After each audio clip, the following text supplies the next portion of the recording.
నిరంతరం మన బాధలు ఏ ప్రభుత్వం గుర్తిస్తుందో ఎవరు గుర్తిస్తారో మన పరిస్థితి మాట్లాడుకునే పరిస్థితికి వచ్చింది.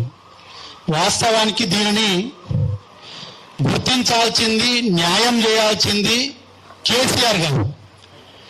కానీ తెలంగాణ సోయిని మర్చిపోయి ఆంధ్ర వ్యక్తులకు కాంట్రాక్టులు అప్పచెప్పి కుటుంబ పాలన చేస్తూ విద్యా విధానాన్ని విధ్వంసం చేసి యూనివర్సిటీలలో నిర్బంధం పెట్టి మొత్తం రాష్ట్రాన్ని దోసుకొని సర్వనాశనం చేసింది మన ఆ రోజు ఉన్నటువంటి ముఖ్యమంత్రి కేసీఆర్ గారు.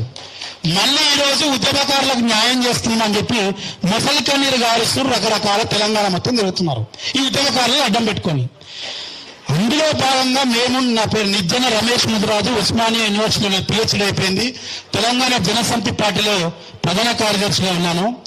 తెలంగాణ వచ్చిన తర్వాత కోదండరాం గారి నాయకత్వంలో 2016-17 ప్రాంతం నుండి రాష్ట్రం మొత్తం అమరవీరుల స్ఫూర్తి యాత్ర పేరుతోటి ఎంత నిర్బంధం పెట్టినా తెలంగాణ రాష్ట్రాన్ని రక్షించుకోవాలి, ఈ కేసీఆర్ ను గద్దె దింపాలనే ఉద్దేశంతో రాష్ట్రం మొత్తం తిరిగినటువంటి సందర్భం.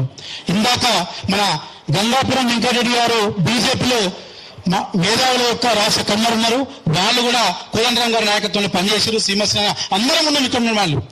కానీ ఈ రోజు గౌరవ ముఖ్యమంత్రి కాంగ్రెస్ పార్టీ 45వ పేజీలో ఉద్యమకారులను గుర్తిస్తున్నామని చెప్పి మేనిఫెస్టోలో పెట్టిరు, అభయస్థంలో పెట్టిరు.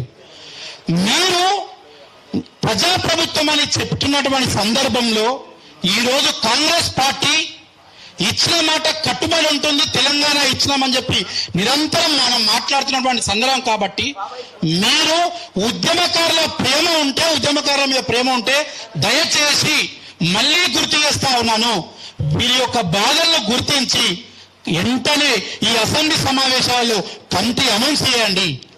ఆ కమిటీకి ఉద్యమ సంఘాల్లో పనిచేసినటువంటి యూనివర్సిటీ జేఏసీగా ఎన్నో సంఘాలు ఆ రోజు రాజీనామా చేస్తే మేము నియోజకవర్గాల ఇన్ఛార్జిగా తీసుకొని గెలిపించడం కోసం పనిచేసినాం, పాదయాత్రలు చేసినాం.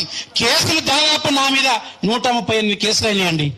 నేను, బాలకసుమను, రాజారాము, ఇంకా మిగతా వాళ్ళు 2010 చెర్లపల్లిలో ఆమరణ నిరాదీక్ష కూర్చున్నాం. మేము దాదాపు 70 కేసులు అప్పుడు ఒకటేసారి పెట్టిరు.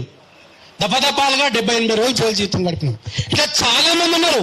1952లో ముల్కీ ఉద్యమం నుంచి మొదలుకొని 1969లో మన అప్పుడు మళ్ళీ తొలి దశ ఉద్యమంలో కానీ చాలా మంది అమరవీర కుటుంబాలను నష్టపోయారు.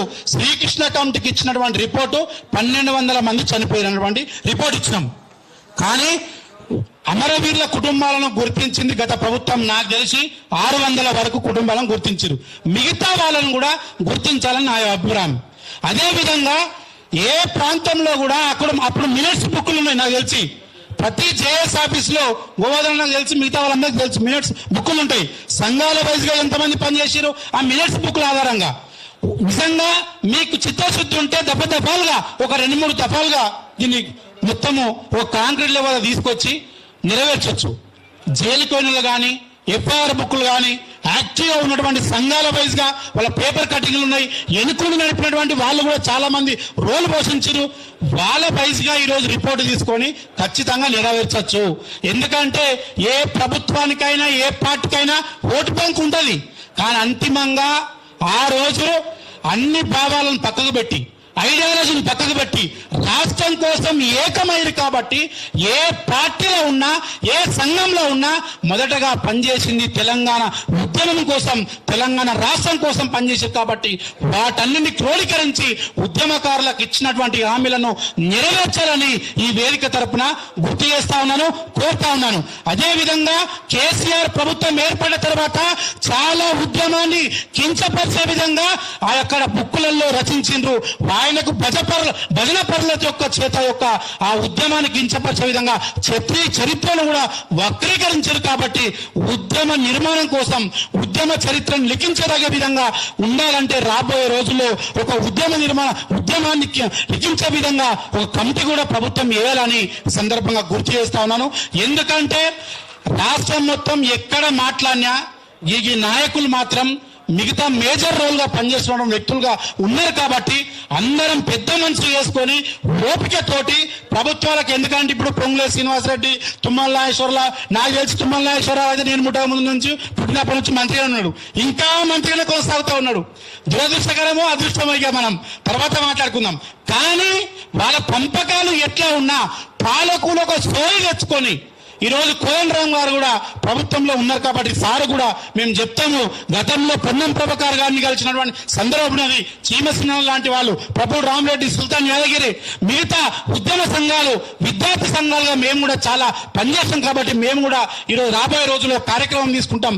కాబట్టి ఈ ఉద్యమ చరిత్రను లిఖించే విధంగా, ఉద్యమకారులకు ఇచ్చినటువంటి హామీలు నెరవేర్చే విధంగా, గతంలో స్వాతంత్ర సమరయోధులకు ఏ విధంగా న్యాయం జరిగిందో, జార్ఖండ్ లో ఏ విధంగా ఉద్యమకారులను గుర్తించారో వాటిని కూడా మీరు ఒక్కసారి మనం గైడ్ చేస్తూ ఈ ప్రభుత్వానికి మనము ఒక రిప్రజెంటేషన్ గా ఒక వినతి పత్రం తయారు చేసి ఇచ్చినటువంటి సందర్భం ఉన్నది. కానీ మళ్ళా మనం గుర్తు చేస్తూ రాబోయే రోజుల్లో ఈ హామీలను నెరవేర్చుకునే విధంగా మనం ముందుకెళ్లామని ఆశిస్తూ అవకాశం ఇచ్చిన పెద్దలందరికీ ధన్యవాదాలు తెలియజేసుకుంటూ ముందుకు సాగుతాం.